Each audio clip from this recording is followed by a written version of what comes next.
আমাদের এই যৌক্তিক দাবি সকল 35-85 ভাই বোনদেরকে বলছি, আপনারা চতুর্দিকে সুনির্দিষ্ট শক্ত করে মানব প্রাচীর তৈরি করুন, শক্তভাবে মানব প্রাচীর তৈরি করুন। আমরা আমাদের আন্দোলনের মাধ্যমে আমাদের এই যৌক্তিক দাবি সুন্দরভাবে উপস্থাপনের মাধ্যমে প্রজ্ঞাপন নিয়ে করে দিব ইনশাআল্লাহ। আমাদের এই যৌক্তিক দাবির পিছনে কারণ রয়েছে, সেশন জজের মাধ্যমে আমাদের জীবন থেকে 5টি বছর শেষ হয়ে গেছে। এটা প্রমাণিত। কোভিডের কারণে আমাদের জীবন থেকে 2টি বছর হারিয়ে গেছে। বাংলাদেশের সরকারগুলো রাজনৈতিক সহিংসতার কারণে আমাদের জীবন থেকে অনেকগুলো বছর হারিয়ে গেছে। আমরা পড়াশোনা করতে পারিনি। আমরা এই জন্য আমরা কোনো করুণা চাই না, আমরা কোনো ভিক্ষা চাই না, আমরা চাকরিও চাই না, আমরা শুধু সুযোগ চাই, আমরা শুধু আমাদের যোগ্যতার প্রমাণ দিতে চাই। সম্মানিত উপস্থিতি, আপনাদের সামনে কথা বলবেন আমাদের দীর্ঘদিনের সহযোদ্ধা, যিনি 35 আন্দোলনকে আজও লালন করেন, প্রজ্ঞাপন না হওয়া পর্যন্ত লালন করবেন, আলামিন নাজু ভাই।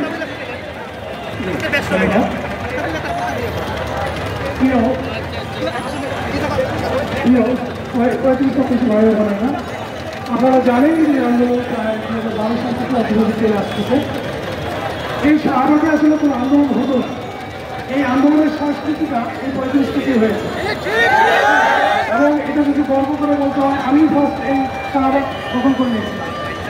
ওই কথা আমি বলতে চাচ্ছি না। এখন এই 2012 থেকে এখন পর্যন্ত এই তৎকালীন সরকার তারাই ছিল, তাদের এমন কোনো মন্ত্রী ইসলাম নাই যাদের কাছে স্মারকলিপি বা তাদের কাছে সব ধরনের মেসেজ দেওয়া নানানভাবে আশ্বাসও দিয়েছিল, কিন্তু তারা করেনি। এটা সময় আমরা বুঝে উঠেছিলাম যে সেই স্বরাচার সেই সম্পদ করতে পারবে না, ধরবেও না।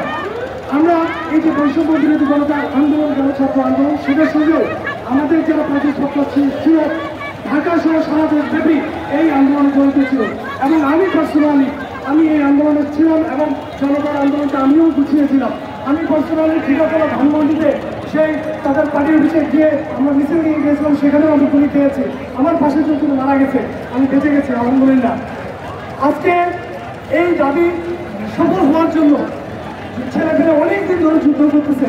বর্তমান যে বইটিতে কালকেও আমরা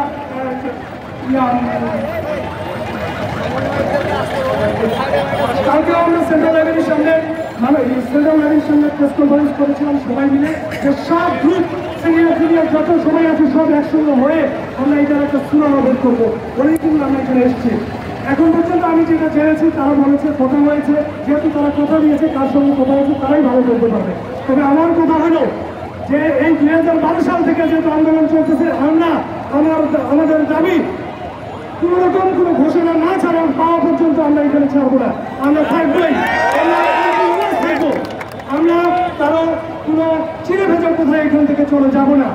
অবশ্যই সেটা এখানে এসে বলবে যে 2 দিনে যদি প্রজ্ঞাপন জারি করতে হয়, এইখানে এসে বলবে যে 2 দিনের মধ্যে প্রজ্ঞাপন জারি করতে হবে, এখানে এসে বলবে।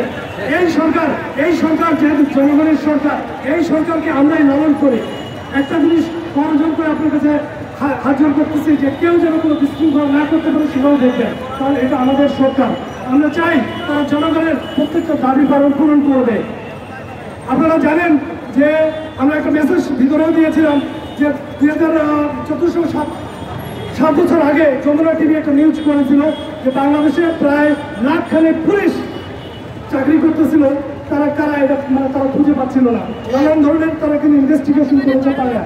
আমরা সরকারকে বলেছি যে এই 35-85 এই উন্মুক্ত সীমা প্রত্যাশী যারা এই বৈষম্য বিরোধী আন্দোলনে ছিল, তারা সবাই